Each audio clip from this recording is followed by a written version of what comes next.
আসসালামু আলাইকুম। আজকে দেখাবো এই সুন্দর ডিজাইনের ভাইরাল গলাটা অনেক আপুরা পাগল করে দিয়েছে। তো এই ভিডিও দেওয়ার জন্য তো আজকে আমি সেই ভিডিওটা নিয়ে আসলাম। তো ১ম এটাকে আমি যে একটা পাতলা একটা ভেস্টিং যেটাকে বলে সেটা আমি নিলাম চড়া নিলাম ৬ ইঞ্চি আর লম্বা নিলাম আমি ১২ ইঞ্চি। তো এটাকে আমি এখন দেখুন ৬ ইঞ্চিতে একটা দাগ দিয়ে নিচ্ছি লম্বাতে যেটা ১৩ ইঞ্চি নিয়েছি সেটা আমি কোনাকুনি করে এটাকে আমি দাগ কেটে নিচ্ছি। তো দাগ কেটে নেওয়ার পর এখন আমি এটাকে একটু ডিপ করে কেটে নিচ্ছি। মানে একটু হালকা একটু অতি করে একটু কেটে নিচ্ছি। কেটে নেওয়ার পর এরকম হয়েছে।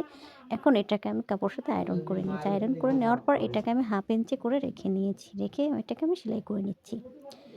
তো পুরোটুকু এভাবে আমি সেলাই করে নেব। তো দেখুন তোমার আর আমার যদি ভিডিওটা ভালো লাগে অবশ্যই লাইক এবং শেয়ার করে রাখবেন পরবর্তী ভিডিওতে। আর ভিডিওটা যদি কেমন লাগে সেটাও কিন্তু কমেন্টে জানাবেন।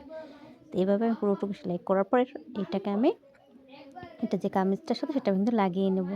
আর আপনারা কিন্তু স্কিপ যদি করেন তাহলে অনেক কিছু মিস করতে পারেন। যদি একটু মিস করেন তাহলে কিন্তু দেখা যাচ্ছে আপনাদের এটা বসাতে সমস্যা হবে বা উল্টাপুল্টা হয়ে যাবে কিন্তু দেখতেও সুন্দর লাগবে না। তো যদি স্কিপ না করে পুরো ভিডিওটা ধৈর্য সহকারে দেখে নেবেন। তো এটাকে আমি এখন এটার উপর একটা চাপ সেলাই দেওয়ার কারণ হচ্ছে এটা জানি এদিক ওদিক না হয়, বেশি কম না হয়। তো পুরোটুকু এভাবে আমি সেলাই করে নিচ্ছি। এক সাইডে সেলাই করা হয়ে গেল। এখন আমি আরেক সাইডে সেলাই করে নেব। তো পুরোটুকু এভাবে আমি সেলাই করে নেব। হ্যাঁ, আর আপনাকে আমি মানে আমি সবাইকে বলছি যে আপুরা কেউ স্কিপ না করে পুরো ভিডিওটা দেখবেন। তো এই ভিডিওটা অনেকে রিকোয়েস্ট করেছেন আপু এই ফুল ভিডিওটা দেন কীভাবে সেলাই করলে। তো আমি কিন্তু আস্তে, আস্তে সম্পূর্ণটা দেখাচ্ছি। মানে ভিডিওটা অনেক বড় তারপরও আমি চেষ্টা করছি আপনার বোঝানোর জন্য। আর আমি অনেক সময় দেখে একটু বুঝতে হয় বলে বোঝানো যায় না। তারপরে দেখতেই তো পারছেন আমি কীভাবে এটাকে সেলাই করছি একটু কষ্ট করে। যদি আপনাদের বুঝতে অসুবিধা সেটা কিন্তু কমেন্টে জানাবেন আমি কিন্তু রিপ্লাই দিয়ে দিব। তো এখন এটাকে আমি একটা চাপ সেলাই দিয়ে দিচ্ছি। তো পুরোটুকু এভাবে আমি চাপ সেলাই দিয়ে দেব।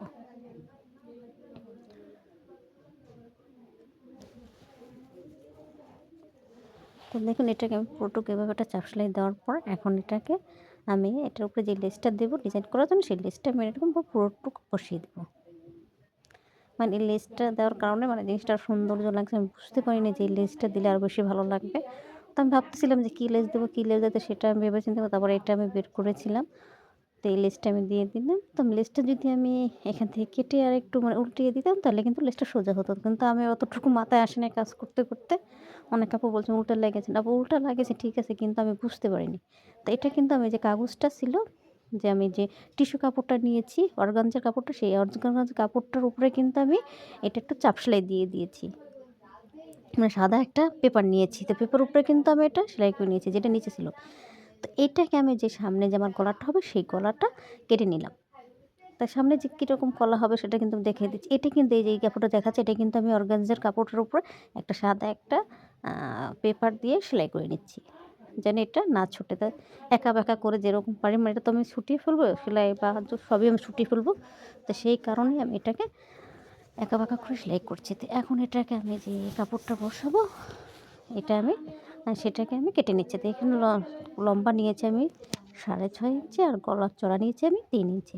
তো এভাবে পুরোটুকু কাটিং করার পর এখন যে আমি আরেকটা কাপড় নেব এটা কিন্তু আমি কোনা করে কেটে নিয়েছি। এটা আমি কেটে এখানে আমি চিকন করে 1.5 ইঞ্চি করে পাইপিং দিয়ে সেলাই করে নিচ্ছি। তো সেলাই করার পর এখন আমি এটাকে উল্টিয়ে আরেকটা চাপ সেলাই দেবো পাইপিং করে নেব। তো দেখুন দেখতে পাচ্ছেন কীভাবে সেলাই করছি এরকম সেলাই করে আমি পুরোটুকু সেলাই করে নেবেন। আপনারা কিন্তু ধৈর্য সহকারে পুরোটুকু দেখবেন। স্কিপ যদি করেন তাহলে কিন্তু অনেক কিছু মিস করতে পারেন।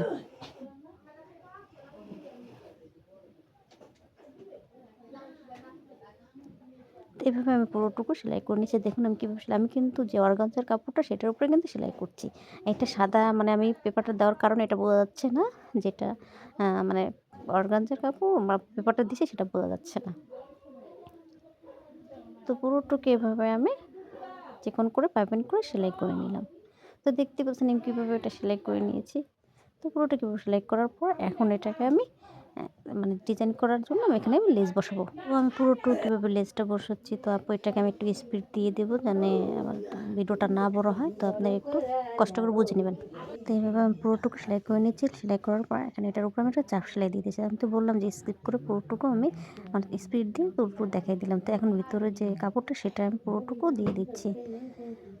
তো দেখুন আমি কীভাবে দিচ্ছি, এটা কিন্তু আমি মিলিয়ে দিচ্ছি। আপনারা পুরোটুকু না পুরো ফাইনাল লুক দেখার পর বুঝতে পারবেন। এখানে কিন্তু ভিতরে আমি একটু মানে করে নিয়েছি, চাপ সেলাই দিয়ে দিয়েছি। তো এখন চাপ সেলাই দেওয়ার পর এটার উপরে আমি আ একটা লেস দিয়ে মানে যে কামিজটা সেটা কিন্তু বসিয়ে দিচ্ছি। আপনারা যদি অনেকে আরেকটা জিনিস আপনাদেরও শেয়ার করতেছি। আপনারা যদি অনেকেই কিন্তু মানে সামনে যে টিস্যু কাপড়টা সাদা মানে ভিতরে যে কাপড়টা সেটা দেখা যায়। টিস্যু কাপড় কিন্তু অনেক পাতলা মানে যেটা বলে শরীরটা মানে হালকা পাতলা দেখা যায়। এরকম যদি আপনারা মানে অন্য কালার কাপড় দিয়ে যদি বানান বা ভিতরে যদি অন্য কালার কাপড় দেন এরকম করে ডিজাইন করেন, তাহলে কিন্তু দেখতেও সুন্দর লাগবে, মানে শরীরটাও দেখা যাবে না। এই যে দেখুন, এখন কিন্তু এই যে আমি কিন্তু কাপড় মানে যে কাগজটা দিয়েছিলাম সেটা কিন্তু ছিঁড়ে পড়ার পর এখন এরকম হয়েছে। তো অনেক আপুরা দেখা যায় হিজাবি আপুরা আছে, তারা এগুলো পছন্দ করে না, তারা কিন্তু ওইভাবে করতে পারেন না। আবার অনেক আপুরা এটা পছন্দ করে। যার যেরকম ভালো লাগে সে সেরকম করে বানাতে পারেন। তো পুরোটুকু এভাবে একটা চাপ সেলাই দিচ্ছি, ভিতরে যে কাপড়টা সেটা কিন্তু আমি সেলাই করে নিচ্ছি। তো সেলাই করার পর দেখুন হয়ে গেল সুন্দর ডিজাইন আর ভাইরাল গলাটা। তো ভিডিওটা কেমন লাগছে অবশ্যই কমেন্টে জানাবেন।